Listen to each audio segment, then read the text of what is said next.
Hey everyone, welcome back to the podcast. Today we are talking about the worst things that we have ever done in our lives. The worst things that any of us has done, any of us, me, you, Tim, any of you who are watching and listening, the worst things that you have done and been involved in your life. The things that you feel shame about, the things that you feel guilty about, the things that no one knows, the skeletons in your closet. And if you are still here today, that's saying something about you. It's saying quite a bit about you, actually. So this episode is for all of those who've been through some real difficult shit in your life. Not like Instagram, highlight reel hard stuff. I'm talking about real stuff. The stuff that you would actually never put on social media because there's still shame and there's still some guilt. Or maybe you've worked it through, but you're still like, hell no, I'm not putting any of that on social media or on Facebook. I'm not letting nobody knows about it. And I'm never going to let anybody know about it. Right. I think every single one of us beyond the age of maybe 15 or 16 can name one thing that in our eyes, we, the subjective person, feels shame and guilt about. And I'm here today in this episode to tell you, if you have been through anything rough, tough, difficult in your life, and you're still here right now, and you're listening to this and you're watching this, then you've got more work to do in your life. You've got more to show other people in a really positive, wonderful way. That you're a survivor, and you may even be a thriver, or you're moving into being a thriver. And we are all here waiting and watching for you to keep moving ahead, and we're cheering you on. Okay. You had no idea I was going to talk about this today. As normal. So wait, so this doesn't have to be like a dangerous situation you put yourself in where you shouldn't have, that you came out okay on the other side. This is something. Could be anything. Could be anything. Anything rough in your life. If you've been through hard things, and most of us have, right? Almost everybody has. It's proof that you're here today and you're watching this and you're listening to this. It's proof that you're not broken. It's actually proof that you're actually unbelievably hard to kill, which is a good thing. That there's more for you out there because, and I will get into it in a minute where this comes from, what inspired me to talk about this. And it's so true. And I've seen it anecdotally, the evidence in my office for 30 years, what people have been through, what people have gone through, unspeakable trauma, unspeakable hardships, family situations that I cannot believe the stories that I have heard over the years. And I don't talk about that maybe enough here on the podcast. And what I've seen people accomplish, what I have seen people do, just the tough, hard grit of getting through the drama of their lives or their family of origins, effed upness, and how they've come out the other side and made themselves successful, or in a successful relationship, marriage, when they saw none of that growing up. Yeah. And I want you to know that, you're not disqualified because you've been through hard things in life. You are qualified. Your disqualification is what makes you more than qualified for success in your life. Okay. Hard to kill. Yeah. That's the name of Hard to kill. That's the name of your episode. And I love that, right? So where does this come from? So recently I was watching, it was on TikTok. I follow Theo Von's podcast. He's a very funny stand-up comedian. He's been made probably famous by Joe Rogan. But I found him probably when I was scrolling through one of my TikTok or Instagram. And I think he is so freaking funny. He's like a poor kid from Louisiana. He says the craziest, zaniest things. I'm getting ready for work, putting on makeup. I'm laughing out loud at so silly things he says. And then Cat Williams, who I also like a lot. And Cat's a crazy cat. They're both two crazy cats. And so Cat was on Theo Von's podcast, and they were talking about the terrible things that they've been through in their lives. And one thing I love about Theo is that he's very real. He's very real about his addictions. He has an addiction to porn. He's very real about the treatment he's needed and that he is in right now to always move through his addiction. He's just so relatable and down to earth. It speaks openly about something that for many people is full of shame and very private. And he talks about it. And I think that alone has gotten him the following he has, because in this day and age, we're tired of the highlight reels. We're tired of people not talking real about what's happened in their lives. We need to be able to relate to you. We need to be able to understand, like, and we're not here to judge. We're like, oh, you go through that too? You've been through something like that? Well, that's not my addiction, but I've been through this, because we're so hard on ourselves. So, anyways, Kat was on Theo Von's podcast, and you all can look it up. Go to Instagram, go to TikTok, just Google it and put it in your search bar and just put in Kat Williams, Theo Von, and this real piece will come up. It's gone viral. And what is it that he says in here? Let me look for the quote. Kat says to Theo, if you can list the fucked up things that have happened to you and you're still standing, that means something about who you are. And he went on and on. It was wonderful. And Theo said, amen. He said, amen. Like they both understood, they both got it, because they've both been through some effed up stuff in their lives. And here they are today sitting together on a podcast, both probably financially very successful stand-up comics, and Theo is a podcaster. And look at where they are today. But they have been through some stuff. If they had let the voices in their heads tell them how effed up they were and that they can't turn in and tune up in life because of all the things they've been through, they wouldn't have been sitting there in that moment in Theo's podcast space talking. Yeah. There's no way. Yeah. Not possible. So this is for all of us. And it inspired me. Like, this is for everybody. This is for every single one of us who thinks we can't. I'm too broken. I'm too messed up. I have too much history. Now I'd have no confidence. Now I'm insecure. I don't believe in myself. This is for you. Okay. So if any of you is secretly inside yourself saying, I'm too messed up. I'm too broken. Too much has happened to me. Like, too much has happened in my life. Right. Or I've got too much baggage. I've got too much baggage to do anything with my life now. It's too late. That's not true. And this episode is for you. And I want you to turn that around. There's not too much that's happened in your life. Not too many years have not gone by. You're not too old. Okay? Really important. So I'm going to use my clinical brain in this episode, but I'm also using my heart that goes out to all my people. You're not broken. Okay, you're proof. And we're going to talk about this, right? You're proof. You're so very eligible to be the one to get out there and to speak to others. Maybe it be in your community, in your neighborhood, on a podcast, on a stage, wherever it might be. Maybe it's just with your family, but we need to hear you speak. We need to hear your story. Okay. Right? Let's go. Okay. So we're going to talk about what your effed up list about yourself, what that really means. We're going to talk about the actual psychology and science of growth after struggle, because there's some really good science here. If you want the science piece and you need to lean on the empirical, we're going to get into that. And I'm going to give you a few concrete steps to turn your past into purpose. Okay. Instead of the evidence against you, we're going to take your past and we're going to put it into your purpose for the evidence for you to move ahead in your life. Okay. Okay. So most people, they're treating their pain like it's a rap sheet, and I've done this before in my life. Here's all the reasons why I'm disqualified. And this is something I did years ago. Here's all the reasons why I can't be the one to speak about this or that, because I'm disqualified. Or here's the reasons why I disqualify myself, or I think others have disqualified me from having a really good, healthy, loving relationship. This is why I'm disqualified from being a leader. I don't have leadership skills. I'm not a leader because of all the things that I have done.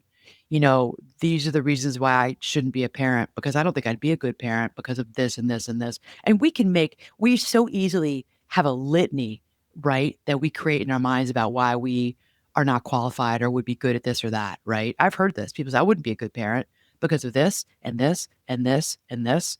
And when I ask them to flip that, they have a difficult time flipping it, but they can so easily give me the long list of the negatives about why they're not a good leader or they wouldn't be a good parent, right? This can be from starting a business, like I just said, or from people taking you seriously. They're not going to take me seriously. They're not going to, no, because you don't take yourself seriously. But remember, the people on the outside world, they're just waiting for you to show up. They're waiting to see what you have to offer them. Most people, they want the good from you. When you're on that stage and you're really nervous, they're not there to be like, oh, look at them. They're like fumbling on their words or really nervous. People on that stage going, come on, we're here to hear you. Yeah. You got Push good through stuff to this. say. Push through. Yeah, yeah. Because they want what's the best for you. Yeah. Right. But that poor person, I mean, okay, so that poor person has the historical memories, right? Yeah. Of things that tell them that, okay, maybe I shouldn't even be around. I certainly am not qualified. I did just the opposite of what my message is in my own personal life, maybe, right? So now, like, every time I speak to something, like, everybody's like, well, there's a little asterisk next to that, right? Yeah, that's your opinion, that's your advice, but like, we saw what you did 12 years ago, 20 years ago. Like, okay, we'll listen to half of what you say, right? And they're not your people. You need to quiet those voices, and they're not. I don't think those are your people. Those are not the people you're speaking to. Maybe they are your people. But it's not your job to convince them to listen to you. Yeah. I don't think they're your people. Yeah. You know, I'm writing a book right now. It's taken me forever, and you all will hear lots about it in the future. I'm not ready to speak about it yet. It's a memoir, nonfiction, but it's about the effed up things that I've done in my life and how I blew up my life at one time.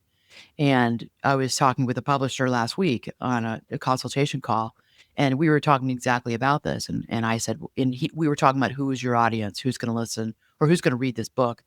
And I said, well, there's the people the naysayers, and even I found myself going to like the negative people in my life. He goes, there will always be negative people in your life. There'll be people in your life who are negative just because they don't like the way that you have an orange sweater on right now.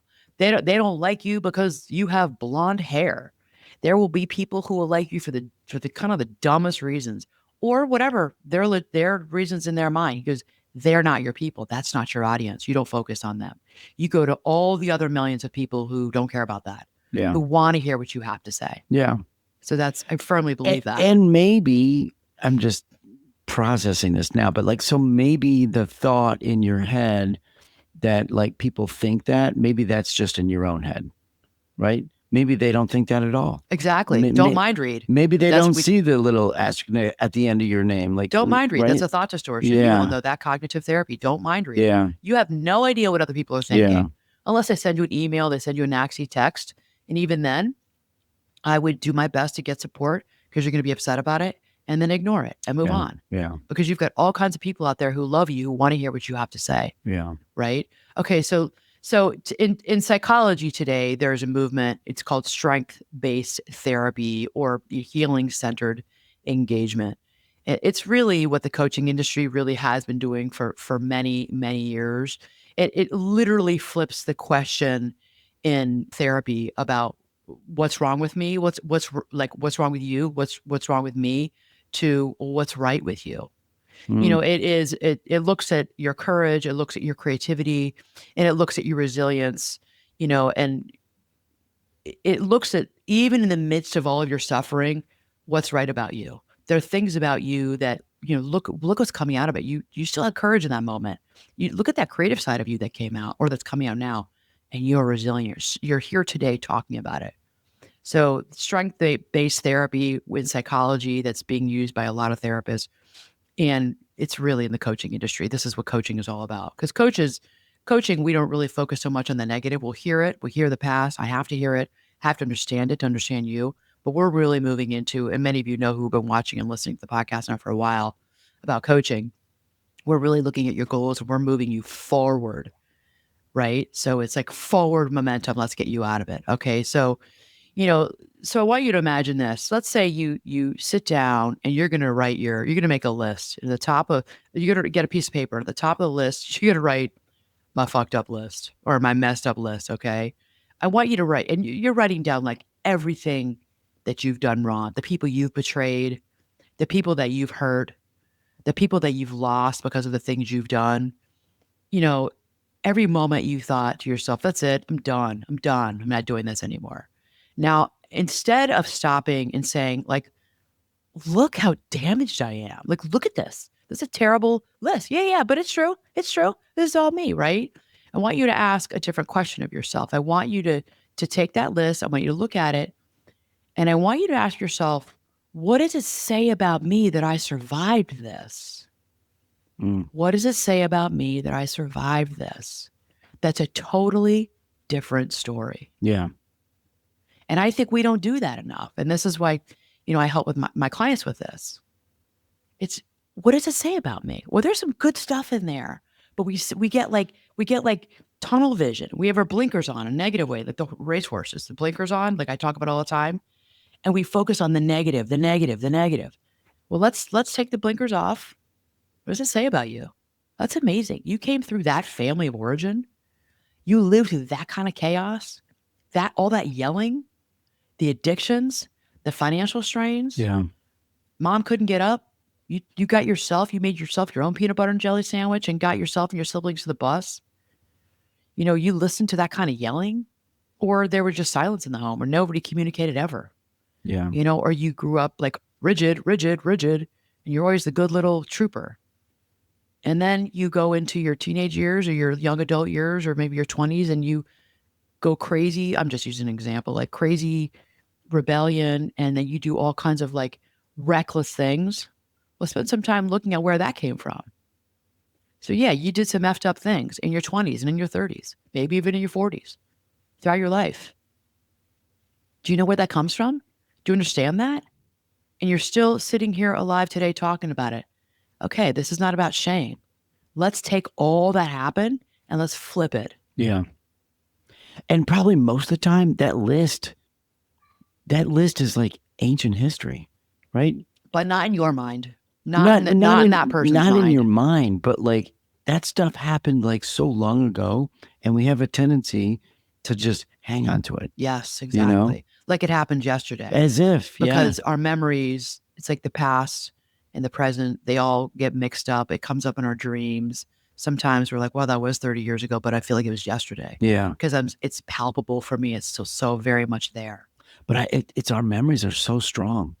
Right? Maybe too strong, arguably, sometimes. Yeah. Like, oh, maybe don't remember that. Well, and here's Let that go.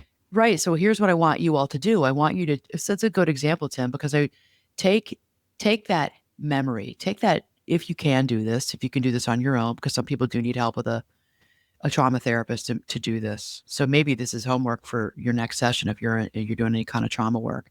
And if it's not big T trauma for you, maybe it's something you could do with a therapist. You could do this with a coach. I want you to take that moment in your life and I want you to flip it. All right. So I want you to think about how you kept showing up through all that chaos. You kept getting up every day, getting your backpack together, getting your siblings or cereal, and getting everybody to the bus. That's incredible. You were 8 years old. Yeah. Think about how you got clean. You got clean. You're an addict.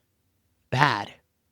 Or not. You think about it for yourself. I'm not going to say, like, everybody's idea of addiction is their own story. Maybe, you stole from people. You didn't show up. You got fired so many times. You cut off all these family relationships, friend relationships. People backed away from you, couldn't be around you. You were gone for days at a time because you were on a coke binge or looking for that heroin or meth. Yeah. You got clean. You left the abusive relationship. You left that person who was abusing you. You finally got the courage and the bravery, like you talked about in a couple episodes ago, to do it. Yeah. The courage came from within you. Or you rebuilt yourself after financial ruin. You financially ruined yourself. Mm-hmm. Okay, you did. You did. Some not great decisions. Yeah. And you rebuilt. You came from nothing. Nothing. Most you were people in the probably gutter. have a version of that story at some point in their life. Like, oh, I made these bad decisions, choices that impacted me financially for a while, right? Potentially for a long while, right? Right? Or you allowed yourself to be humbled. You got yourself to the place where you got humble, and you were able to learn and glean something from your life experience. And you went back to those people and you apologized for what maybe you needed to apologize for. I think that's step 4 and. Is that step 4 in a 12-step? You apologized. You reached out to them. You said, I'm sorry. It doesn't change what happened. So we're not trying to erase or change what happened, but it changes what the story that you're telling yourself means about you. You can change what the story means about you. Yeah. That's really important. Yeah. Okay. The story, it happened. Yeah, it all happened. It all happened at We're some not point. denying that. Yeah. Okay. I used to work with somebody who, this goes back, but like they lied like all the time. Yeah. And it was their choice. That was their choice. But like the impact that had, How did you know they lied all the time? well, because we just knew the facts, and the lying just in it, but it put people in kind of like bad spots because this person would lie about others Mm-hmm. in a way that there seemed to be an agenda, like to try and get somebody off their path or off a good path, let's just say.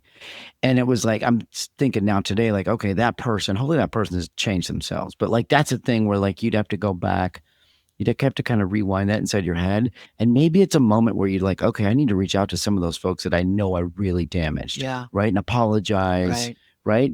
It doesn't mean that you're a forever liar. It just means that during that time you were, but it was bad at that time. And hopefully now you've learned from it. Yeah. And make it right.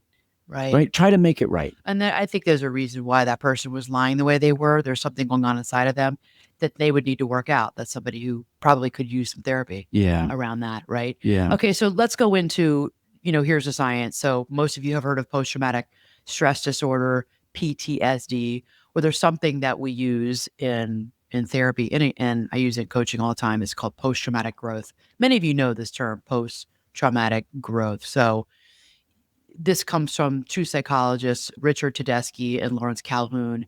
They studied people who had been through extreme hardships in their lives, whether it be bereavement, illness, motor vehicle, terrible accidents.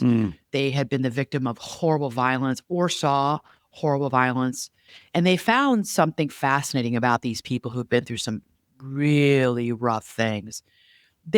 Some people did report having been through difficult things in their lives and having worked it through, maybe in counseling and therapy. They reported this positive psychological change that came about in the aftermath of trauma for these certain individuals. So instead of pain, well, they had pain, but right alongside it, there was a positive attitude about themselves and about their future and that they can grow, right? So that's called post-traumatic growth. That yes, these things did happen. Yes, these things were traumatic.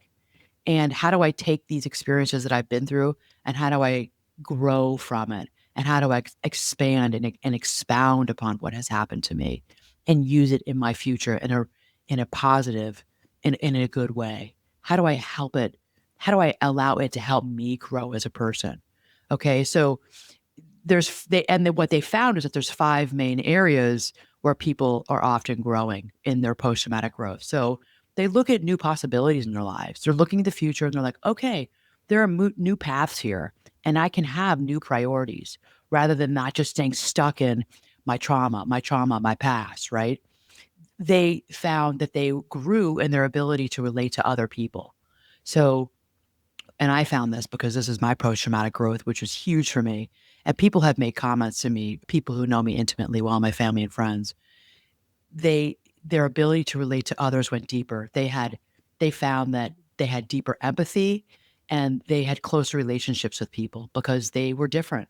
They were changed by their trauma. And now it's like, oh, I never really knew what it was like.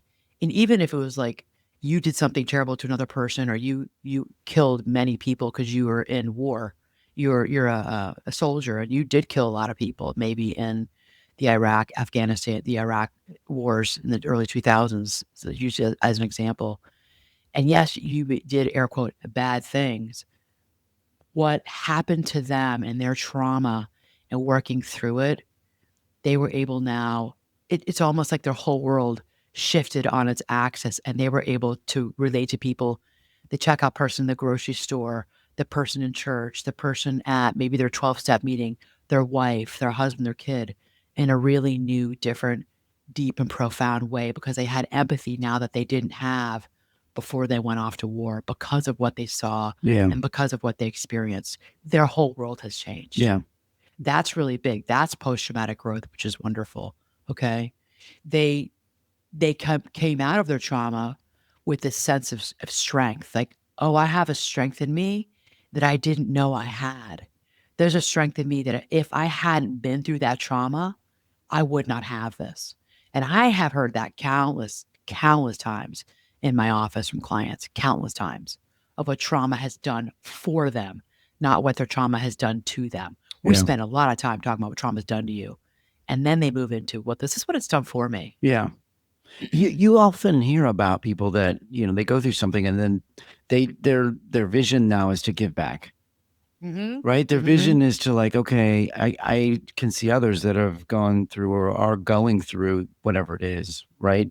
And you volunteer maybe, you're more apt to maybe pick up your phone and call somebody if Right. they're going through it, right? It's like Right. it's like, oh, okay, you felt that pain yourself, and now you feel that pain for that other person. Your walk, your journey in this life has forever been changed. Totally. And you find meaning. And that's the next one, is that many people go through spiritual change, whether it be they have a different relationship with faith or their religion.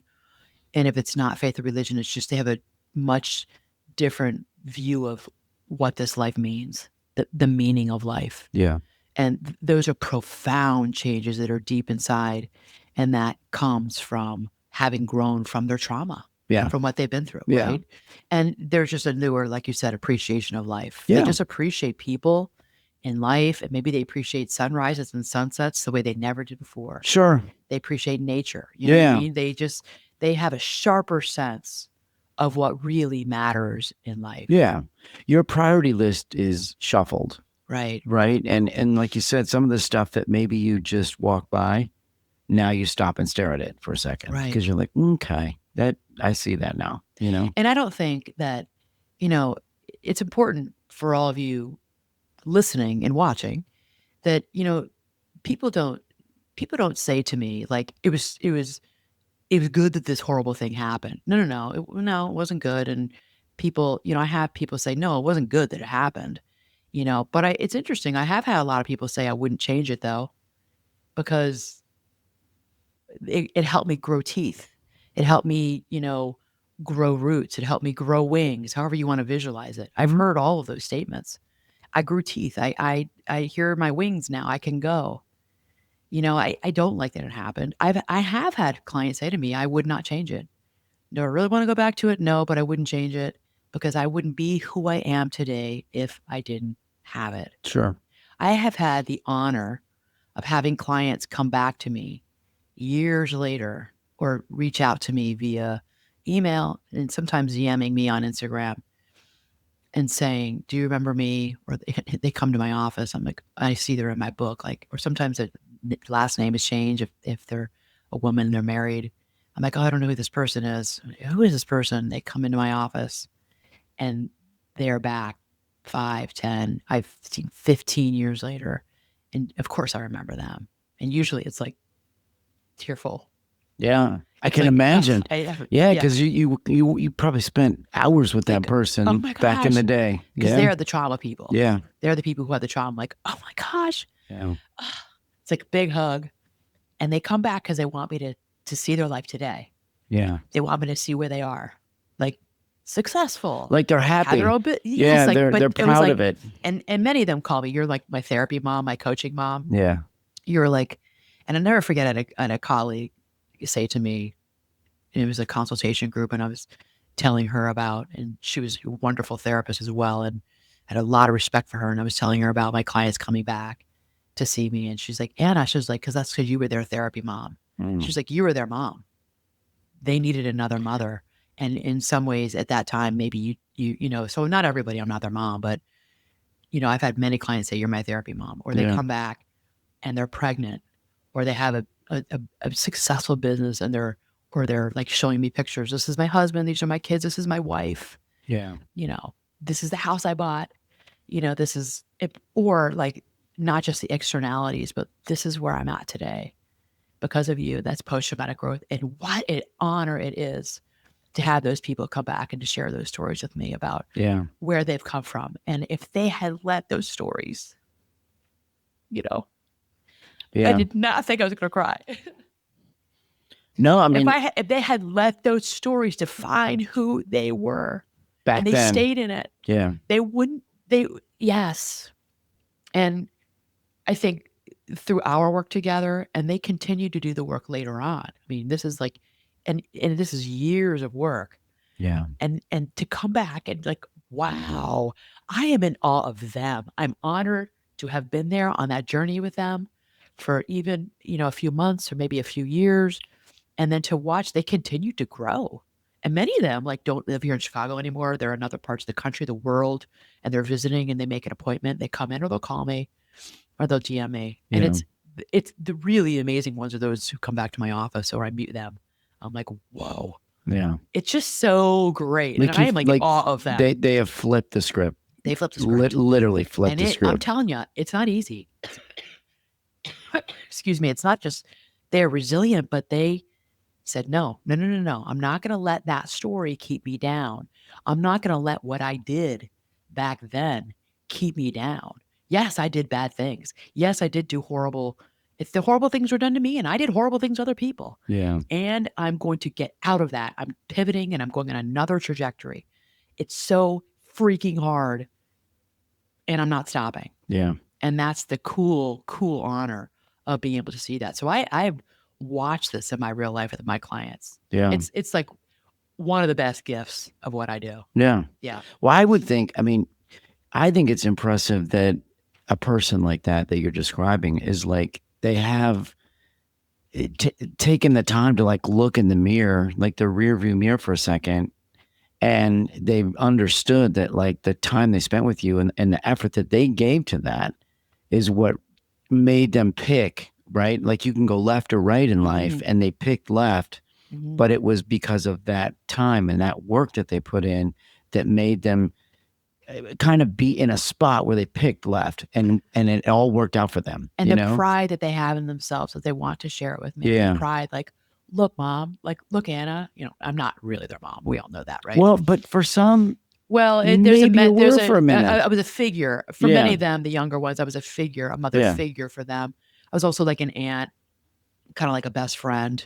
Yeah. I'm not your mom. I'll never be your mom. I don't want to be your mom. You don't want me to be your mom, but like a mother figure, a maternal figure, or a person who just because of my age, I have some wisdom on you. But they come back and they're like, look, Anna, like, look at what I've done. That's like the coolest thing. It's the greatest gift of being. It's the greatest gift of my profession. It's the greatest gift of being a therapist for me, of 30 years of psychotherapy, the greatest gift. Because there's a lot about being a therapist and there's a lot about being a coach. Somebody asked me last week, we were out to dinner, we were meeting with a new couple and they said, what's harder? What do you like doing both? And I had to pause for a minute. And people have been asking this question a lot lately. I'm like, they're both equally hard in different ways because my coaching clients is different from my therapy clients. I put a lot into everybody that I'm with for the time that I'm with you, but coaching is different. There's more involved in coaching. So my coaching clients have action steps. So there's, they have a Google Doc that I share with them. Each week we agree upon what their action steps are that they're going to be doing. So there's accountability piece, which we don't do as therapists. And we text throughout the week and we may talk, one time, a couple times. There's a lot of work that goes into it. And I love doing both, but they're both really hard because if you're working with me and I have a small practice now, you're getting my undivided attention. And I'm putting a lot into you. Yeah. And it's hard. So I wouldn't say therapy is easier than coaching. Coaching is just as hard. I'm there for you, but I got to get into your life. And I love that. And I want to be doing that for you, but I got to give everything of all my energy in that moment and then time after, because I'm putting your coaching action steps together, but I have to think about you and your life and what it is that we both agree is going to move you forward. So they're both hard in different ways. Therapy is harder in some ways because of the trauma piece. That's why and I don't see a lot of people with trauma anymore because I have not done a great job in the past of taking care of myself and I burned out because secondary trauma and tertiary trauma, if you all know what that is a real thing for therapists. So secondary trauma is you hear a story, a client comes in and they're telling their trauma story. If the therapist is not really taking care of themselves, maybe in their own therapy or getting their own consultation, or their personal life is kind of messed up in that moment because we're real people, we go through stuff too. It's going to be hard. We can get easily traumatized by your trauma that you're telling us. Tertiary trauma is hearing it third hand. Mm. So, and I am a total empath, and I can get traumatized actually by hearing somebody tell a story about somebody else's trauma. Not as much, and I don't hear as much about that as I used to because I have to really protect myself. But that's real. So that's why I have burnt out in the past because there have been times I've done a terrible job of protecting myself against traumas. So more the secondary trauma. So, anyways, all that to say, but the stories that I have heard over the years have been incredible. Just incredible that you cannot believe people have been through the things they've been through. Yeah. And whether it be their family of origin from their childhood, some sexual assault, like the things you just can't believe it. And then you can turn that around. But you've got the monster that's monstrous sitting on your shoulders, that's like riding your back of the negative things that you're telling yourself. So do the work you need to do to move into growth and take that story and turn it around. You're still here. You've been through some stuff, and you can make good from that. Yeah. Okay. I mean, the kids you're talking about that come back as adults, I mean, that those are the ones that fall into that hard to kill camp, right? Yeah. Like big time. Yeah. Like you should give them a shirt. Yeah, You know what I absolutely, mean? right? Like, hey, They need more than a t-shirt. you did this. You know what I mean? Good for Yeah. you. Yeah. Okay, so there's another. So that was post-traumatic growth, and that's what that was from Tedeschi and Calhoun, and they're the ones who coined the phrase post-traumatic growth. But there's another therapeutic module that we use called narrative identity, and this is a story that you tell yourself. The story you tell yourself becomes who you are. Okay, so it's narrative identity. It's telling your narrative, right? Your story. So it's the idea that we all carry kind of this internal life story, like I just have been talking about. And I talk about that all the time here in the podcast, like the story you tell yourself that you don't speak out loud, but that's sort of running. It's like the white noise, the monologue that's running in your brain all the time. It's how we knit together our past and our imagined future to make sense of who we are. Okay, so it's like we do this. We knit together our past, and then we create a story about who we are. We make meaning of it. Many times it's negative, and that's why we say, I can't do this, I can't do that in my future because of my story, okay? So two people can go through very similar experiences, and they can tell radically different stories about that experience. So two people were there at the same time. One person could say, I'm cursed, I'm broken, I am damaged goods. Mm. Another person can say, oh, okay, I mean, I've been through hell, but I'm done with this bullshit, and I'm here to do something that matters. I'm done with this, and I'm moving on. I'm doing something that matters, something that's good, something that makes me feel good, something that's going to bring about positive change. Okay. They can tell two very different stories, okay? So it's the same pain, it's just a different story. And that story shapes the risks that they will take in their lives or not take, depending on the story that you may tell yourself. The love that they're willing to accept from others based on the story they're telling. If I'm unlovable, I'm unlovable. You won't accept the love that comes your way. If you're like, no, I am lovable and I'm ready to accept love. Yeah. I'm in a place where I'm going to take it in. I'm going to accept it. I'm going to receive it. That's, you know what I mean?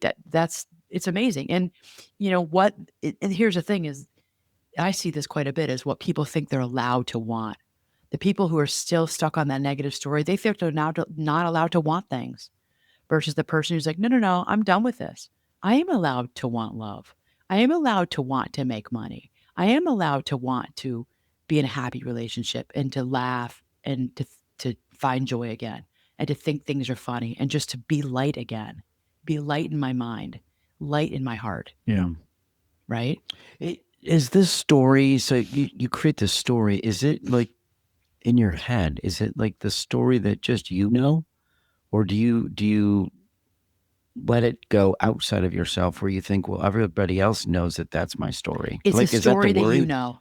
It's a story that's in your mind. This is inside that person.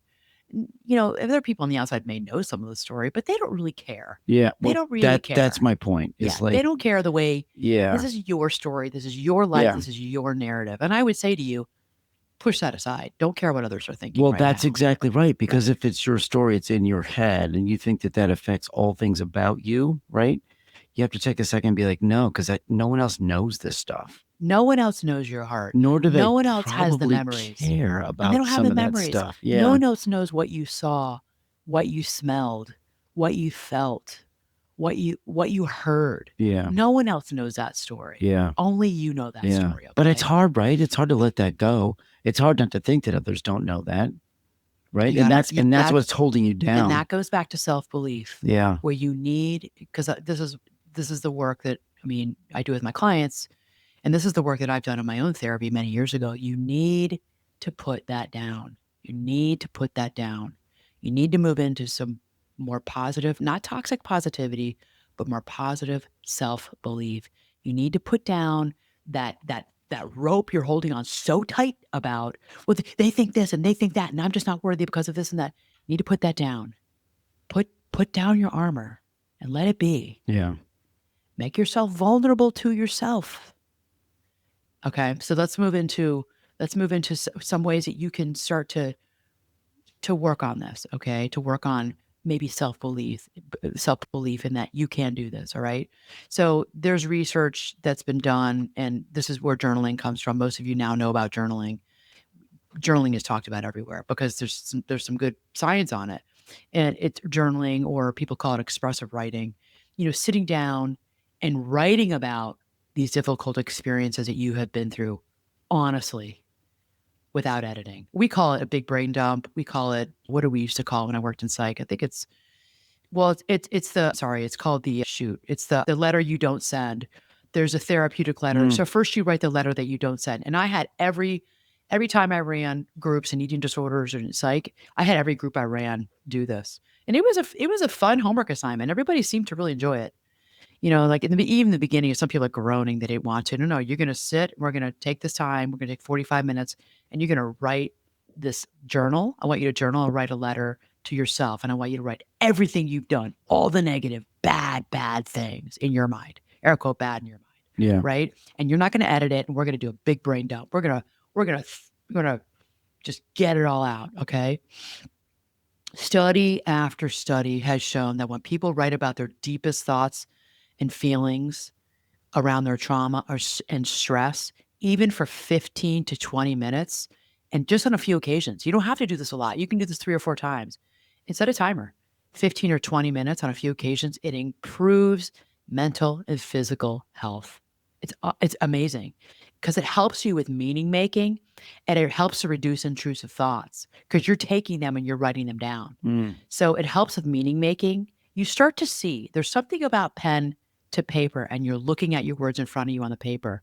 It helps you make meaning, and it does reduce intrusive thoughts, which is the coolest thing. So when Cat Williams, when he was talking to Theo Vaughn, he said, if you can list the fucked up things that happened to you from a clinical standpoint, that's actually a really powerful intervention that you can do for yourself. That came from somewhere. I actually wonder if he was in his own therapy and he's done this work. Because I'm like, oh, that's so interesting he said that, because we use this as therapists. You're pulling the story out of the shadows of your mind. Pull it out, and you're putting it where you can see it on the paper, and you're looking at it. Then you get to decide what it means. Okay? You get to decide what that story means. So take it out of the shadows, take it out of your shadow self, which I've talked about in the podcast before. We probably should do a refresher on the shadow self because we haven't talked about it in a few years. Put it on paper where you can look at it and you decide what it means, okay? So it's your list. Excuse me. List minus details, right? It's a short description of whatever the thing It's your story, was. 15 to 20 and minutes. It's also, it's common knowledge that like no one else, this is not going anywhere, which is you're not sending this out. So like no one's going to actually going to see this that you would be like, oh, I don't know if I want somebody to read this. And I've had clients when we've been able to be outside. We've had clients burn these letters that they've written. You can do different ways of getting. It's very symbolic. It's a ritual that we used to do, and people love it. So you can go out and you could like burn it. You could rip it up, tear it up into pieces, and put it in the trash and take the trash out, get it out of your condo, get out of your house. Yeah, there's different ways. I like the burning. Yeah, it's really great. Yeah. And because it's meaning. That's meaningful. Totally. That ritual. Okay. Totally. So, there is this myth that in order to do great things, to lead other people, to love people and love people well, you're supposed to have like this, like we think we're supposed to have this like polished, perfect backstory, or at least one that no one knows about, right? And as somebody who's been doing this for 30 years, I can tell you, and this is true for me personally in my life, the people I trust the most in my life are the people who have the most scar tissue. Those are the people that I want to be around. I love these people. They're the everyday people. They're the people at the support groups. They're the people who are running the 12 steps. They're people in church. They're not the people with the bags, the shoes, the houses, the surfacey stuff. It's the people. And sometimes it is those people, but when you meet them and you see their spirit, like, oh yeah, you're my tribe. Yeah. Because you look into their eyes, the eyes are the windows to the soul, and you see, oh, okay, you're a beautiful woman, you're a beautiful man, but you've been through some stuff. Those are my people. Yeah. Because they've got scar tissue. Yeah. But I was noticing in church yesterday, we were sitting there and we had to do something in the middle of mass we don't normally do. We had to introduce ourselves to people around us. Like during the homily, we had to stop and we're talking to people. And I'm looking around this congregation of people from all walks of life, children. We ended up talking to an elderly woman for a while about her story. And these are people who I would say it's a very middle class church. Like, it's fair. It's like you got some upper class people. You got people who are struggling. You probably got people in there who are on food stamps. You've got people on there, I think, who are immigrants. Oh, a 100%. Yeah. A lot. Yeah, it's all over the place. And we're just everyday people. And but they've been through stuff. Yeah. And we all got stories, right? And I just felt like, oh, okay, I love it here. Yeah. Love these people. Well, that's why we go there. That's one of the reasons why we go there. But I think just because of the crowd, the feel just the of everyday it, people. Yeah, it's the vibe of when you walk in there. That's part of it. And you can see their scar tissue in a way because they show up so down to earth. Yeah. Yeah. Okay. No one's flashy. And I think and what's the real stuff of life? What's the scar tissue? The people who've been through it, there's a depth of empathy that I think we don't often see with others. You know what it feels like to be on the bottom. You know what it feels like to be scrounging to get out of the well that you got thrown in. You're at the bottom. Like you've lost a lot. You don't forget the other people who are on the bottom too. Maybe you're not there anymore, but you know what it's like to be there, and you never forget what it's like to be there. You never forget what it's like to be treated less than. You never forget that. So you're not going to treat other people that way. I think the people who, and I love this, and this is why I love former addicts, because they have a bullshit radar. They've got a radar for bullshit. And they used to always say when I worked in maternal and child health, and this was like more than 30 years ago, when I worked with my pregnant moms, cocaine, heroin, drug addicts in the city. And they used to say, I used to love these patients. They'd be like, Anna, bullshit a bullshitter. You know what I mean? And I love that. And they would say that too. Don't bullshit a bullshitter. Because they knew a lie. They knew a bullshit because they were running their own game. Yeah. They knew the bullshit, right? Know. Yeah. So when you've been lied to, when you've been manipulated, when you've been gaslit or shamed, you're very sensitive to inauthenticity. You're very sensitive to totally, because you have a radar seen for that. it. You've seen it firsthand. You've lived maybe it. You've had it done to you, or you've done it to others. So probably more that. Yeah, you've done it to others, and you know the inauthenticity. When you're a grifter, you know what it's like. You see a grifter coming because you've been the grift. Yeah, you've done the grift, right? There's a persistence and grit about these individuals. That's something I want to emulate. It resonates for me. You have already survived what you thought would kill you. I mean, you feel like, I don't know how this didn't kill me, but you survived it. That matters. That matters when you're starting a business, when you're starting a new relationship, when you're writing a book, for example. That matters when you're leaving a marriage. You can do this. You can get through this. Maybe you're in an abusive relationship. You did marry the wrong person.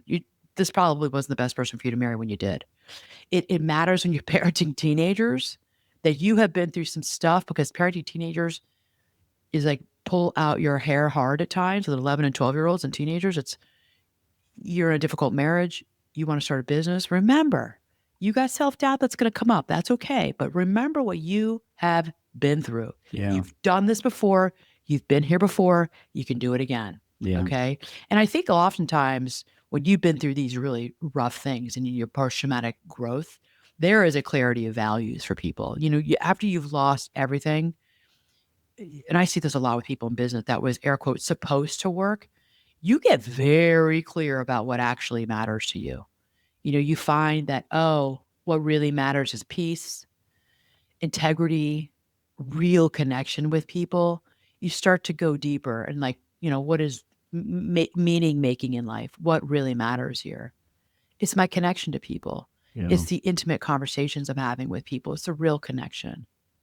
Yeah. Right. I mean, it's, yeah, we've had, you and I think have gone through things where it's like the light bulb coming out of it is burning hot. Right. You know what I mean? We're like, okay, we don't need to do these things anymore. And you make choices about Yeah. who you will be with and Yeah. what you will engage in. Totally. And we are like moths to the flame of the deeper people, Yeah. the people who want connection, the people who want real conversations. We're getting older. We're no longer interested in the small talk and in the BS, right? Totally. We just want to be around people who we've had so many moments of that. Yeah. And it's like, ugh, it's like run from I that. think it's exactly right. So, and I want you to say this to you, all of you. You are not impressive despite what you have been through. You are powerful because of the muscles that you had to grow in the middle of your difficulty. You had to grow muscles. You didn't know it, but you were growing muscles. You are powerful because of that, not despite what you've been through. And I want you to remember that, okay? I want you to hear this from me too. As someone, I've done my own walk of shame, people. I haven't told you yet. You're going to hear about it. I've been down the walk of shame. I've been down.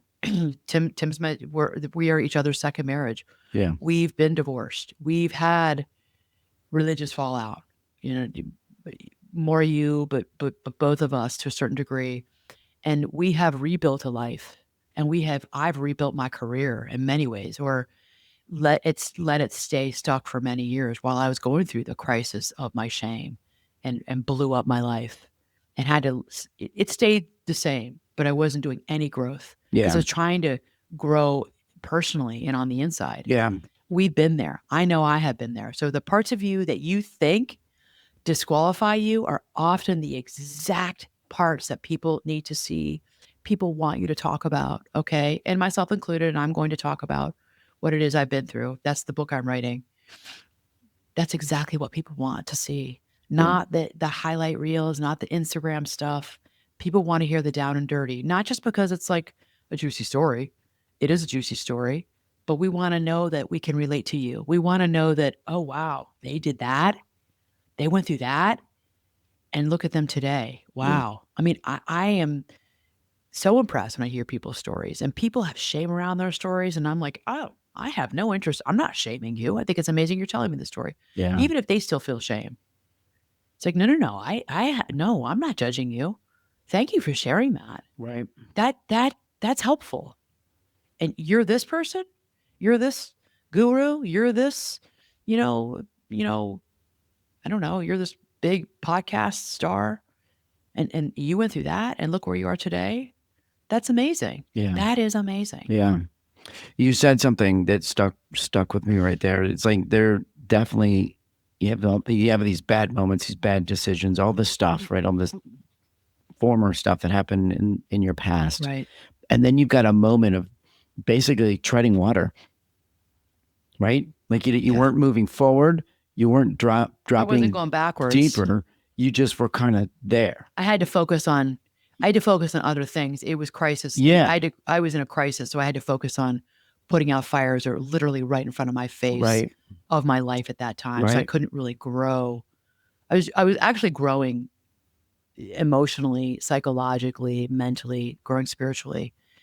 It was very personal work, but I wasn't growing my business because that was external. Like I couldn't do the work, and I couldn't grow my coaching or therapy business because I had to.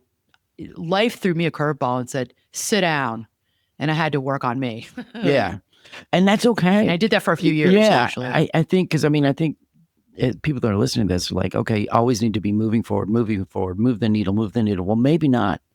Maybe there needs to be time of pause where it's like you need to deal with I was in things. a season. We're in seasons, right? Yeah.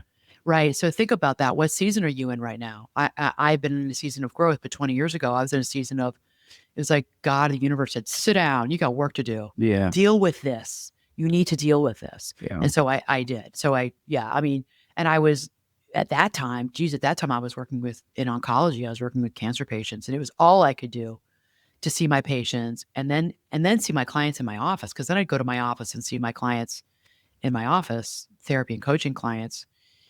Well, I was working full time. I was working full time then, but I couldn't do anything as far as, well, podcasting wasn't really a thing back then, but I couldn't do anything, and neither was social media. But I was thinking about starting a group practice and bringing people on. I had like these ideas for my career. No, no, no, no, no, no, no. All that went aside. Yeah. That all went away actually for a long time, because it was all I could do to be in my own therapy, be a wife to you, take care of 5 kids, and take care and be there for all my clients. There's enough.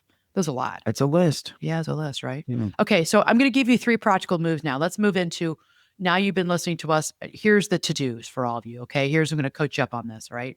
So I want you to, number 1, you're going to make that list. And really, I mean it, really, I want you to, when you get off here, go get a pen and paper. You can do it on your phone. The medium should be pen and paper. I want you to make a list. I want you to sit down and I want you to set a timer for 15 or 20 minutes. And I want you to write at the top, the fucked up things I've survived. That's the title. I'm telling you the title. Or the mess. You don't want to say the word F, fucked up. Effed up things I've survived, the mess up things I've survived. And then I want you to start listing them. No editing, no pretty language here, just the truth. Make a list. Okay? This is your expressive writing 101. Excuse me, still dealing with a cold here. Expressive writing 101, okay? You're externalizing what's been rattling around in your mind all these weeks, months, years, okay? Which, and I said this before, research shows that you can process and you can organize these emotions, okay? And begin to find meaning. But the way you're going to do it is you're going to sit down, the fucked up things I've survived, and start listing. Go, do it. Do that dump, okay? If this feels like too much, then just set a timer for 10 minutes and just list 3 to 5 things. Or maybe just list 1.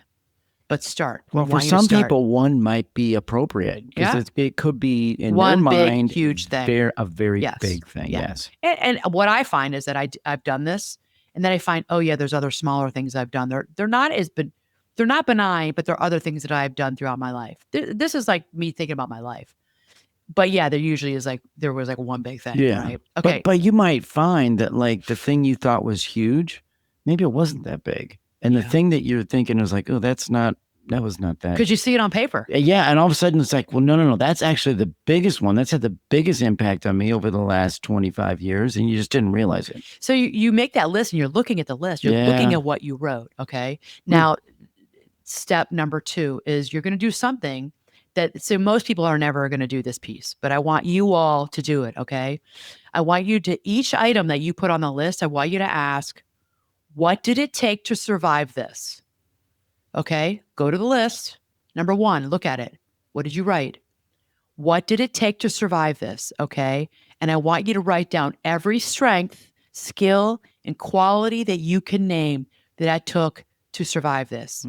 I kept showing up. I protected my kids. I worked 2 jobs. I told the truth. I left when it was finally safe to leave. I got honest with myself.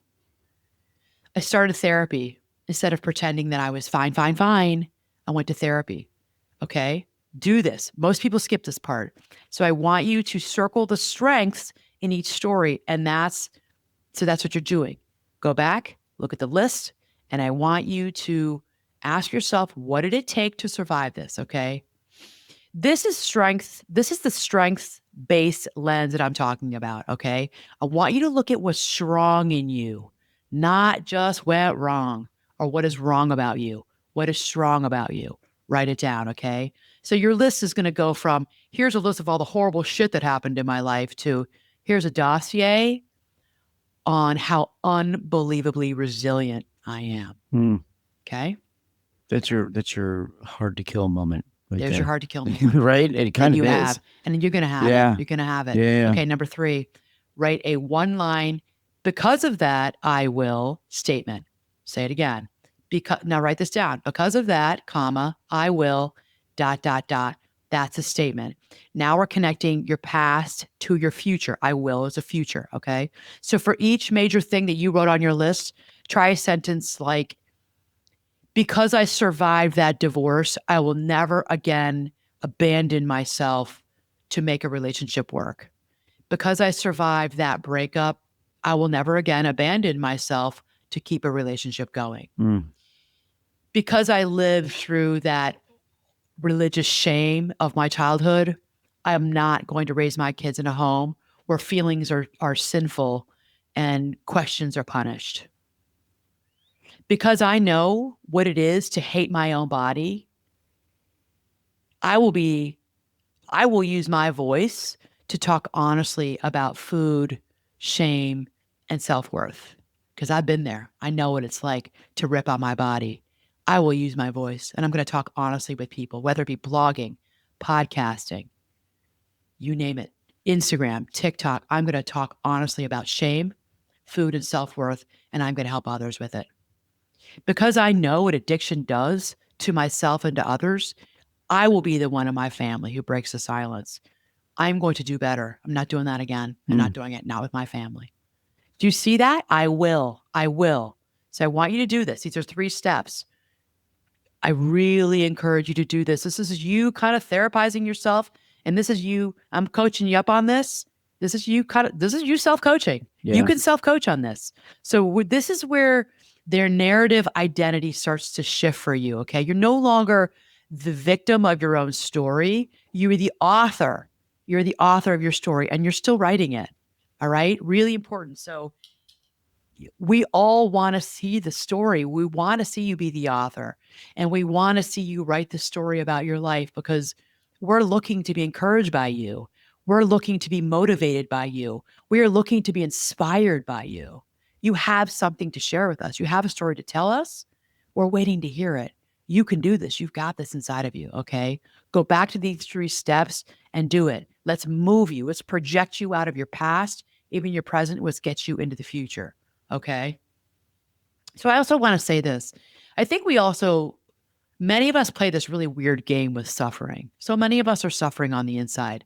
Either, and this is important because I hear this all the time. Many of us will minimize it. We'll minimize our suffering or our story. Well, other people have it worse. I really should be fine based on what I went through. I should be fine. Other people have it worse. Or, some people can turn their trauma into their entire identity. Like, I am my trauma. Post-traumatic growth research is very clear. You could still be hurting. You could still actually be working on your trauma and still be growing. Okay. So that's really important. It's not either or. It's not this or that. It's both and. It's yes and. It's both and. Yeah. Okay. Really important. So you could still be in your trauma and working on it, and you could still be growing. Okay. We get weird with suffering, and it's so true. Okay. Don't say other people have it worse. Okay. All right. I mean, And your story is still your story. Yeah, and that's going to be the case for lots of stuff. I mean, you're not the best ever. You're not the worst ever. There's always someone better. There's always somebody that has it worse. Right. That's always the case. You don't have to be air quote over it.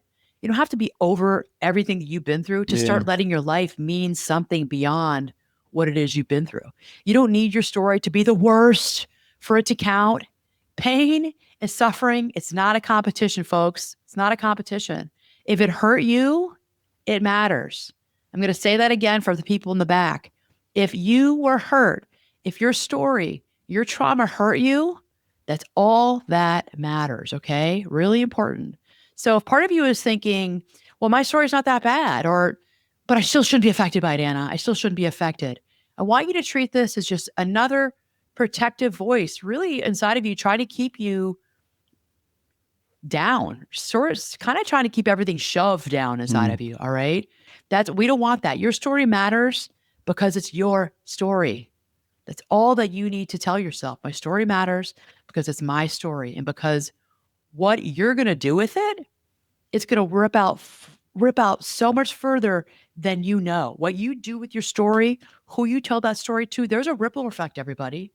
People remember your story. Like I remember Cat Williams and Theo Von talking many, many, many episodes ago, and it stayed with me.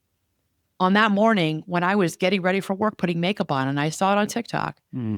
And I was like, oh, wow, that really resonated for me. I don't know what that story that Cat Williams is probably talking about, something that effed up that happened in his life, probably was 20, 30 years ago.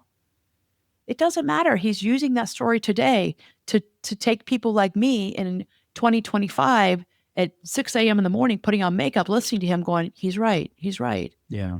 My story matters too. Yeah. And there's strength from it. Yeah. All right. That ripple effect, I remember that. I'm trying to remember what that was from. It was some type of training, but like basically the concept of like you toss a rock out into the water and it's just a rock hitting the water, but then you literally watch the ripple, and the ripple goes all directions, right? And if you've ever skipped stones, skip rocks. That's a great visual. It is a great visual. So remember that, everybody. Okay, so here's your reflective questions as we leave here today. I'm going to go over them again for you. Okay, so if you wrote your effed up list, what's one thing that should definitely be on it? Okay, and Tim, you said maybe maybe there's just one thing. All right, so you're going to sit down to write that list. Get out of your own denial. Be really honest. Don't edit. Let's do this. Let's kind of throw up. Let's do this word vomit, this emotional vomit. What's one thing that needs to be on that list? Number 2, what does the fact that you survived this actually say about you? What does it actually say about you? Number 2, where in your life are you still letting the story or your story disqualify you from love, from leadership, from purpose in your life? All right. Where in your life are you still letting your story disqualify you from all the good stuff that life has to offer you? What's one, air quote, because I survived, I will statement you're ready to claim? Okay. Where's one? You did that part. You're going to go back and you're going to do that part. Because I survived this and this, I will. What are you ready to claim right now? Claim it. And who in your life needs you to believe that you are more than what happened to you? I'm going to say that again. Who in your life, name that person, conjure them up in your imagination, in your mind, needs you to believe that you are more than what happened to you? There's somebody out there who's in your life who's rooting for you, who sees you, who really sees you. And they need you to start seeing you for how they see you. Yeah. And they need you to start believing in you the way they believe in you. I think that was you for me many years ago. You saw me a certain way that I didn't. And I think that I needed, number one, I needed to do the work on myself. And I think that you needed me to move through and get into the person that you saw me as, the person that you remember me as years before that. True. Yeah. So true. Okay. So here's your call to action, everybody. All right. If you're still listening and your chest is tight and your eyes are stinging, you're tearing up because something about this episode is really touching you. There's a part of you that wants to turn this off and pretend you're fine, you're fine, you're fine. That's usually the part of you. Pay attention to that, because that's a part of you that's tired of carrying this around. Okay. I want you to hear me. Your story is not over. The fact that you just can list the effed up things that you've lived through, and you're here right now listening or watching, you're still breathing, still loving, you're still trying, that already makes you rare. It makes you so special and unique. All right. If you want support, though, if you need support around this, because you can't do this alone and you need that hand on your shoulder, you need that person linking arms with you, whether that's in your relationships, that's in your parenting, your leadership, or the next chapter in your life. This is exactly the work I do in high performance coaching. You would be amazed. You're never going to know these people because it's confidential, but you would be amazed if you knew the types of people that I work with. All kinds of people, because they've all been through stuff. Yeah. You're so not alone. Yeah. All right. You can check the show notes. You know where to find me. You can reach out to me for a one-on-one. Let's get on a call together. Join my group coaching in January, or I can bring this kind of talk into your organization. I can do this for your organization. If someone comes to mind when I'm talking this whole time, and Tim and I are having this conversation, you're listening, you're like, oh, you're thinking about this person, you're thinking about that person. Please let them know. Please let them know about this episode. Send it to them. Share this episode with them, right? They're not just, if there's someone in your life and they're thinking they're disqualified, they're not ready, they're not, they don't have it, send this to them, please. Because I want them to hear that they are very qualified and we're ready to hear from them. We want to hear from them. Okay. Maybe you got to do some work, but I can help you get there. Okay. Yeah. So, everybody, keep doing the work. All right. If you're listening to this, you got this in you. Keep telling the truth, and remember, you're not broken. You're not broken. You are proof, and you're the proof that we all are waiting to hear from and to see, whether it be in your family, in your community, whether it be on a larger scale. We're waiting to see you. We want to see you. We want to hear from you. Okay. You got this. All right. Mad love. Until next time. Have a good week, everyone.